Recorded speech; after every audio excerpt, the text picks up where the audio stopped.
नारी शक्ति है। इसलिए जिसने भी कहा है, ये सच कहा है कि नारी नर से 2 मात्रा में भारी। तेरे सर पर है बहुत बड़ी जिम्मेवारी। घर घर को है स्वर्ग बनाना और हर आंगन को फुलवाड़ी। तो आज वो समय आ पहुंचा है जबकि भाग्य विधाता भगवान नारी शक्ति का आवाहन कर रहे हैं। भगवान ने प्रजापिता ब्रह्मा कुमारी ईश्वरीय विश्वविद्यालय की स्थापना में सबसे पहले नारी शक्ति को आगे रखा। ये भगवान की तरफ से ये बहुत बड़ा उपहार है। नारी के लिए बहुत बड़ी संसार को बनाने का जिम्मेवारी का ताज है। तो इस बात को हमें जानकर बेहद हर्ष होना चाहिए कि संसार में नारी शक्ति की कितनी बड़ी जिम्मेवारी है। अगर आप इस बात को अच्छी तरह से जानते भी हैं कि भारत को भारत माता का टाइटल क्यों मिला, क्योंकि मात्र शक्ति ने अपनी त्याग तपस्या के आधार पर भगवान के साथ कदम पर कदम मिलाकर भारत और सारे विश्व को एक स्वर्णिम संसार बनाने में सबसे बड़ी महती भूमिका निभाई। इसलिए भारत माता और वंदे मातरम का गायक है।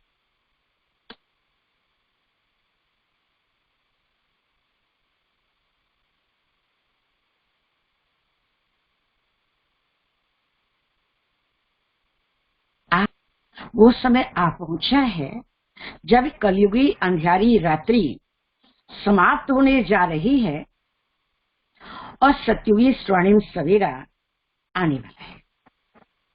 ऐसे स्वर्णिम सवेरे में लाने के लिए सबसे बड़ी भूमिका नारी शक्ति की है, क्योंकि नारी समाज की अमूल्य ज्योति है। नारी समाज की अमूल्य ज्योति है। इसका यादगार क्या है कि हमारे भारत देश में यत्र तत्र सर्वत्र नारी शक्ति की पूजा हो रही है। मंदिरों में ज्योतियां जग रही हैं। ये नारी की तो महिमा है। ध्यान इस बात का रखना है, ये नारियां जिनके नाम की ज्योति जग रही है, चाहे वो सरस्वती देवी है, लक्ष्मी है, दुर्गा है, वैष्णो देवी है, जितनी भी देवियां हैं, ये आकाश में विचरण करने वाली नहीं है। ये धरती की श्रृंगारी मूर्त है। वो शिव की शक्तियां हैं जिन्होंने अपने घर को स्वर्ग बनाया।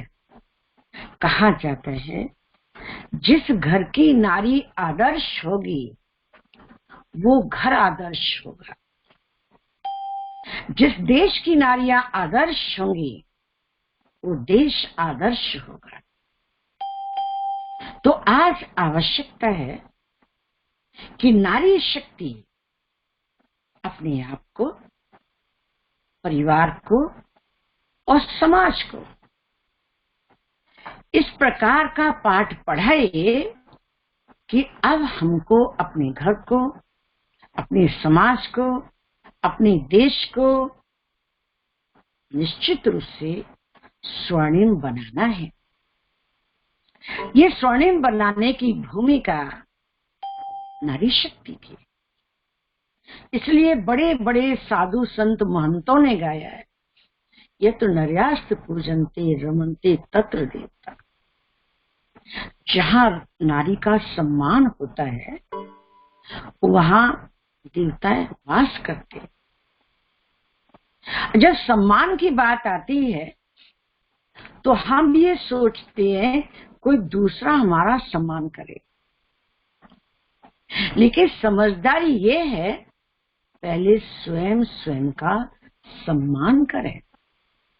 हम स्वयं स्वयं को समझें कि मैं कौन हूं।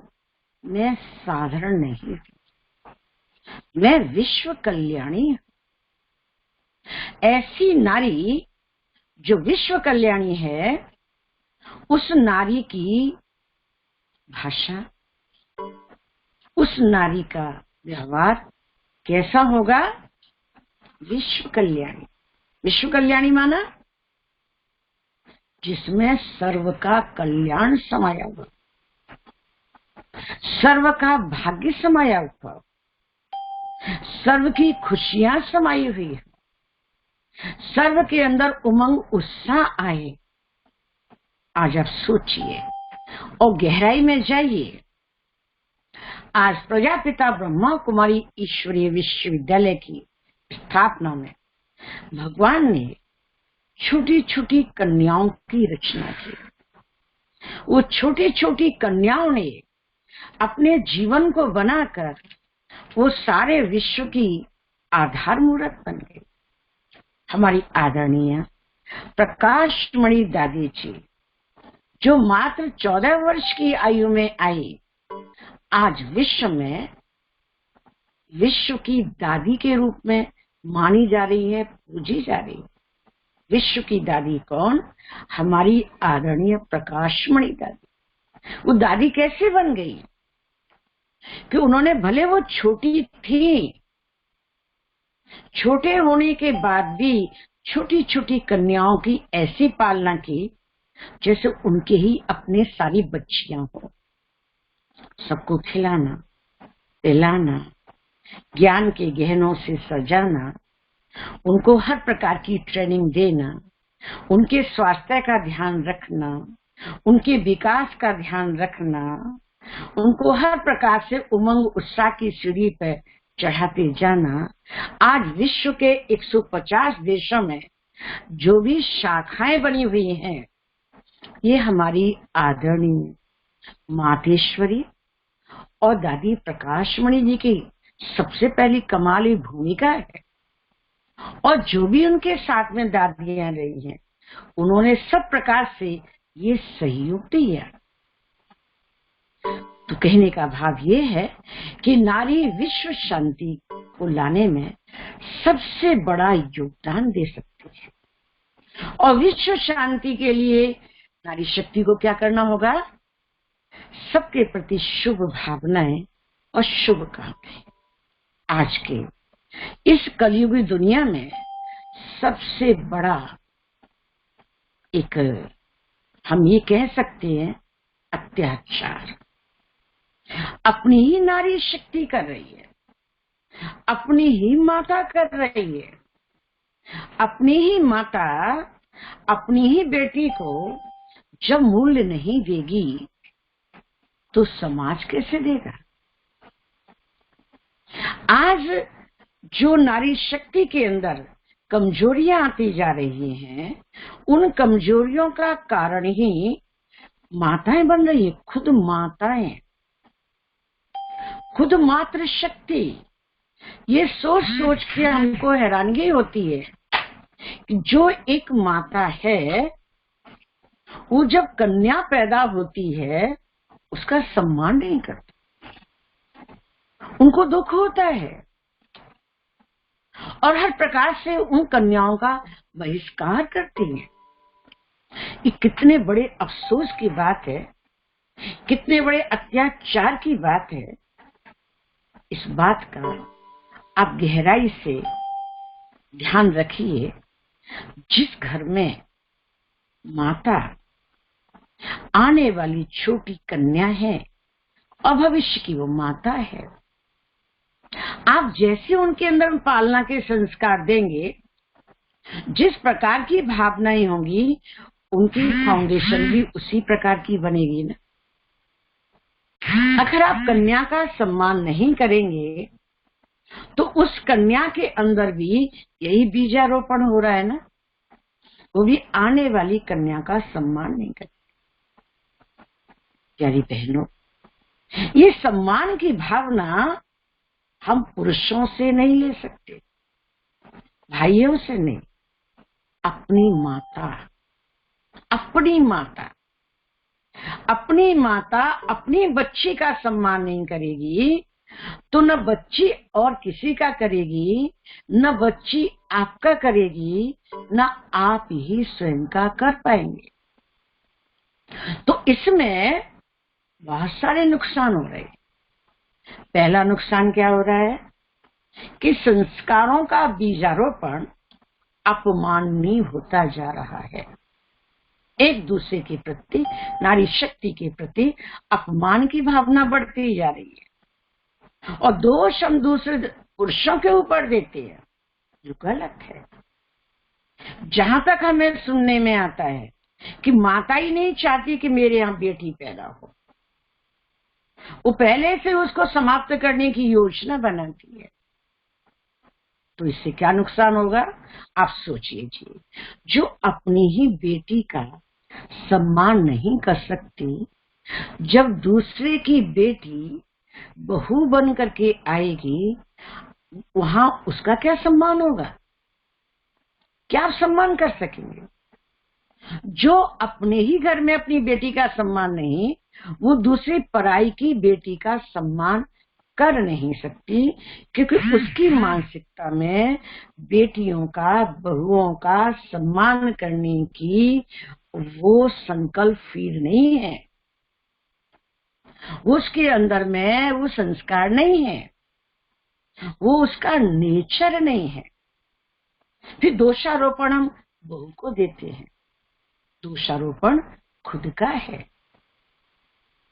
इसलिए स्वयं को श्रापित कर रहे हैं। परिवार के अंदर विघटन हो रहा है, घर उजड़ रहे हैं, समाज हर प्रकार से प्रदूषित हो रहा है, जीवन रक्षामय नहीं है, भयभीत हो गया है।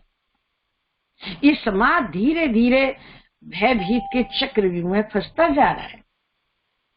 तो मैं आज आप सभी से यही निवेदन करूंगी कि सतयुगी दुनिया एक ऐसी दुनिया है जो सम्माननीय दुनिया है और उसकी आधारशिला नारी है। इसलिए मैं कहूंगी नारी तुझ में शक्ति अपार, जो चाहे सो आप बना लेंगी संसार, इतनी शक्ति है।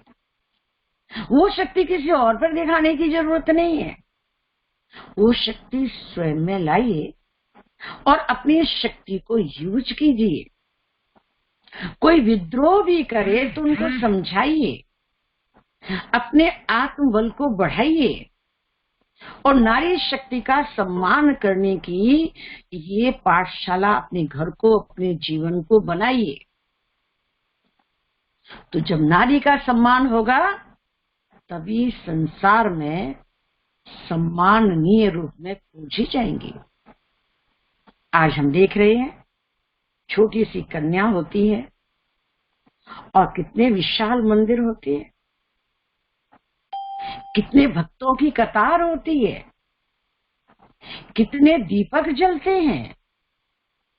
आप भी जब भी कुछ चाहना, याचना, प्रार्थना करती हैं देवियों के पास जाकर, प्यारी बहनों, वो देवियां और नहीं है, ये कन्याएं हैं। वही कन्याएं हैं जिन कन्याओं को आप देवी के रूप में पूज रहे हैं। इसलिए इस बात को सदा याद रखना है कि इसी देश में राम हुए थे, इसी देश में जन्मी सीता, इसी देश में उनका प्यारा जीवन बीता। जो भी देवियां हैं, जो भी शक्तियां हैं, जो भी देवताएं हैं, वो इसी धरती पर जन्मे हैं और धरती पर ही विचरण कर रहे हैं। वर्तमान में है, भले वो गुप्त रूप में है। तो नारी चाहे तो संसार में वसुदेव कुटुंबकम की भावना पैदा कर सकते, हम सब एक साथ। आश्चर्य और अफसोस की बात तो ये है, वसुदेव कुटुंबकम की जब बात करते हैं उसमें तो ये है कि जात पात पूछे नहीं कोई, और हर को भजे सो हर को हो। तो कोई भी जाति का, छोटे का हो, बड़े का हो, गरीब का हो, अमीर का हो, किसी प्रकार से भी सब हमारे ही। लेकिन अफसोस इस बात का है, अपने ही घर में पैदा होने वाले अपने ही अपनों का सम्मान नहीं करते। तो ये हमारी अधोगति की पहचान है। इसलिए अपने संस्कारों को श्रेष्ठ बनाने के लिए हमें नारी का उत्थान करना माना विश्व का कल्याण करना। जितना नारी शक्ति आगे बढ़ेगी उतना विश्व का कल्याण होगा। आज आपने देखा होगा संसार में जितने भी, जो भी, चाहे वो किसी भी धर्म की हो, किसी भी जाति की हो, नारी के अंदर में वो क्षमता है कि पुरुष को भी संभाल लेती है, बेटी को भी संभाल लेती है, बेटे को भी संभाल लेती है। उसमें हर प्रकार से पालना करने की ताकत है जो पुरुषों में नहीं है, किसी भी कीमत में नहीं। तो नारी में कितनी अदम्य क्षमता है। आज सारे विश्व को भारत की एक थाली में हम परोस करके भोजन खिला रहे। आज भी क्या बना हुआ, भारत थाली है जिसमें सारे विश्व की आत्माएं एक साथ बैठ के भोजन कर रही है। इसलिए भारत माता की जय, ये भारत माता की विशेषता है। वंदे मातरम, ये भारत की फाउंडेशन है। भारत में सारा विश्व समाया है। भारत का कल्याण माना सारे विश्व का कल्याण। वो शक्तियां हमारे अंदर में आएंगी जब आज से आप अपने अंदर में सर्व के प्रति शुभ भावना, शुभ कामना की लहर चारों तरफ फैलाएंगे। मैंपन का, अभिमान का, स्वार्थ का जरा भी हमारे अंदर में अंकुर न पैदा हो। हमें बहुत ब्रॉड माइंड होने की जरूरत है। मैं साधारण नहीं हूं, मैं शिव की शक्ति हूं। मैं संसार में आई हूं विश्व का कल्याण करने के लिए। ये मेरा धर्म भी है और मेरा कर्म भी है। और इस बात के लिए एक बहुत अच्छी बात आपको बता सकते हैं कि नैतिकता का मूल आधार नारी है। बशर्ते 3 गुण उनके अंदर में आ जाए। आज के युग में, आज की नारी के अंदर, चाहे बेटा हो, बेटी हो, पति हो, पिता हो, कोई भी हो, भोजन अपने हाथ से बना के खिलाएंगे तो आप जैसे संस्कार आएंगे ना। समझ रहे हैं आप? बहुत गहरी बात बता रही हूं। आज बच्चों का भविष्य क्यों बिगड़ रहा है? आज संस्कार क्यों खराब हो रहे हैं? आज पति पत्नी के झगड़े लफड़े क्यों हो रहे हैं? इस संस्कारों में टकराव क्यों हो रही है? ये घर नर्क क्यों बन रहे हैं? क्योंकि भोजन किसके हाथ का खा रहे? समझ रहे हैं आप? जैसा खाएंगे अन्न और वैसा ही बनेगा मन। प्यार से, स्नेह से, शुभ भावना से, सद्भावना से अगर अपने परिवार को भोजन खिलाएंगे तो उनके अंदर वही संस्कार आएंगे। दूसरों के भोजन तो उनके संस्कार आएंगे। सोच लीजिए आप। फिर जो मजबूरी में खिलाएंगे तो मजबूरी के संस्कार आएंगे, जबरदस्ती से खिलाएंगे जबरदस्ती के संस्कार आएंगे, गिरे हुए संस्कार हैं तो वो आएंगे। ये आप ही अपने परिवार में हर प्रकार से टकराव का कारण पैदा कर रहे हैं। नारी शक्ति की सबसे पहली जवाबदारी है प्यार से, और कोई भी काम किसी से करा लीजिए आप, भोजन अपने हाथ से प्यार से बना के खिलाएंगे तो जैसे आप चाहेंगे वैसे वाइब्रेशन आप भोजन में देंगे। स्नेहमयी, करुणामयी, वात्सल्यमयी, नैतिकता के जो भी गुण हैं वो आप भोजन के थ्रू खिला सकते हैं। इसलिए भोजन को इंजेक्शन कहा जाता है, इमीडिएट इम्प्रेशन। ऐसा है भोजन रूपी इंजेक्शन। इसलिए कभी भी किसी और के हाथ के खिलाने की आप संकल्प ही ना करें। परंतु इस मॉडर्न युग में हमारे अंदर में बड़ा अहम पैदा होता है। हमारे यहाँ तो बाइयां लगी हुई हैं, हमें भोजन बनाने की जरूरत नहीं है, क्योंकि आपके अंदर वो भावना ही नहीं है, वो समझ ही नहीं है कि संस्कार हमें कौन से डालने अपने परिवार के अंदर। अगर संस्कार अच्छे डालने का हो तो भोजन से बढ़कर के दूसरी कोई कला नहीं है। तो आज से शुरुआत कीजिए कि आप प्यार से भोजन बनाइए और अपने परिवार को शुभ भावना के वाइब्रेशन भोजन के थ्रू दीजिए। चाहे पति कैसा भी है, क्रोधी भी है, अगर वो शांति का अनुभव करे तो आप भी प्यार से और शांति से भोजन खिलाइए। भोजन उनको अमृत के समान लगेगा। भोजन से उनके अंदर में वाइब्रेशन क्रिएट होंगे। मेरी पत्नी कितना अच्छा भोजन स्वादिष्ट बनाती है, मेरी मम्मी कितना अच्छा भोजन बनाती है। ये वाइब्रेशन आपके ही हित में जाएंगे। आप जैसा ही उनके अंदर में जीवन जीने की कला आएगी। और वही समय चल रहा है जबकि बच्चों के परिवार के हम संस्कारों को अच्छी तरह से बना सकते हैं। हम मास्टर विश्व नव निर्माता हैं। अपने घर को स्वर्ग बनाना है तो इस स्थिति को हमें अपनाना ही होगा। और साथ ही साथ मैं ये कहना चाहूंगी, वर्तमान समय को देखकर, क्योंकि आज हम सब किस दौर से गुजर रहे हैं, चारों तरफ लड़ाई झगड़ा, मारा मारी, कोरोना, भयभीत जीवन। ऐसे भयभीत जीवन में हम फैशन करें, मॉडर्न बन के रहें, कौन सी समझदारी है। तो मैं तो यही कहूंगी, फैशन दिखावा छोड़ो नारी, गुणों के गहने पहनो नारी। अब गुणों के गहने पहनने का समय है। अब वो गहने पहनने का समय नहीं, वो फैशन करने का समय नहीं। हमारा समय संकल्प, शक्ति, संपत्ति किसमें जानी चाहिए? आध्यात्मिकता में, गुणों में, चरित्र में, भगवान की याद में। आज के युग में, इस कलयुगी दुनिया के साथ साथ नारी के अंदर में भगवान के प्रति जो श्रद्धा, जो भावना होनी चाहिए, वो है ही नहीं।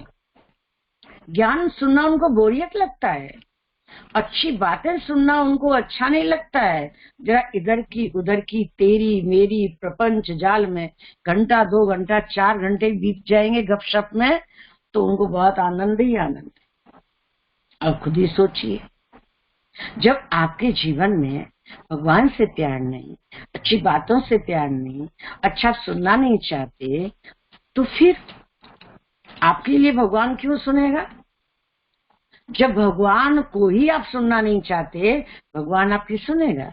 जब आएगी आपत्ति विपत्ति और भगवान को आप याद करेंगे तो भगवान क्या कहेगा? तुम वही हो जो मेरी बातों को सुनना पसंद नहीं करती। आज मैं तुम्हारी बातों को क्यों सुनूं? तो भगवान भी तो सौदागर है, वो भी हिसाब देता है, वो भी धर्मराज है, बराबर एक्यूरेट हिसाब रखता है। तो आज मैं आपको स्पष्ट बता रही हूँ कि ये अब तक जो कुछ भी हमारे साथ हुआ या जैसे भी हमारे संस्कार, लेकिन जो वर्तमान समय चल रहा है, ये बहुत अलर्ट और अटेंटिव रहने का है। Past is finish. आज और अब से मुझे अपने आप को परिवर्तन करना है, क्योंकि परिवर्तन सबको भरता है। परिवर्तन सबको अच्छा लगता है। कल कैसे भी आपके संस्कार थे और आज से आप बदलने का करेंगे तो भगवान भी खुश होगा, समाज भी खुश होगा, आपकी अंतरात्मा भी खुश होगी, निश्चित रूप से आपका परिवार भी खुश होगा। क्योंकि कोई भी इस समय बनी बनाई रेडीमेड आत्मा नहीं है। उतरते उतरते इस कलयुगी दुनिया में, इस कलयुगी काली देव में सब काले हो गए हैं, सब विकारों के बुराइयों के वशीभूत हो गए हैं। आवश्यकता है कि अब समय ऐसा आ चुका है जो भगवान भी कह रहे बच्चे बदल जाओ, जागो जागो, भारत में भगवान आए हैं। अब भगवान की सुनो तो भगवान आपकी सुनेगा। इसलिए नारी तू नारायणी बन, तो नर और नारायण, नारी लक्ष्मी और नर नारायण ऐसी करनी। कहते नारी के लिए क्या कहते हैं कि नारी वो होती है जो लक्ष्मी के समान। जब नए घर में बहू आती है उसको हम क्या टाइटल देते हैं? लक्ष्मी। तो जब लक्ष्मी जैसा हम व्यवहार करेंगे तो पुरुष भी नारायण जैसा व्यवहार करेगा। तो निश्चित है अगर हम लक्ष्मी जैसा व्यवहार नहीं करेंगे तो पुरुष को भी डाउन कर रहे हैं। तो लक्ष्मी और नारायण की जोड़ी बहुत अच्छी दिखाते हैं। आपने शास्त्रों में या चित्रों में देखा होगा कि जहां लक्ष्मी अकेली होती है उसको लक्ष्मी नहीं कहते हैं, उसको महालक्ष्मी कहते हैं। महालक्ष्मी माना चार भुजाधारी, कंबाइंड, कभी भी अलग नहीं। जब नारायण को अकेला दिखाते हैं तो उनको विष्णु चतुर्भुज कहते हैं। विष्णु अलग नहीं है, नारायण, लक्ष्मी और नारायण की जोड़ी ही विष्णु है। दोनों को कंबाइंड, कंबाइंड कहने का मतलब 4 व्हीलर गाड़ी। जब 4 व्हीलर गाड़ी होती है ना एकदम बढ़िया स्पीडली चलती है। 2 व्हीलर होगी धराशायी हो जाएंगे, उसमें परिवार को नहीं समा सकते। तो 4 व्हीलर होने की जरूरत है। पति और पत्नी एक साथ, एक स्वभाव, एक संस्कार, एक मत, एक भाषा। पत्नी ने कहा तो पति कहे जी, देवी जी जी। पति कहे तो पत्नी भी कहे जी।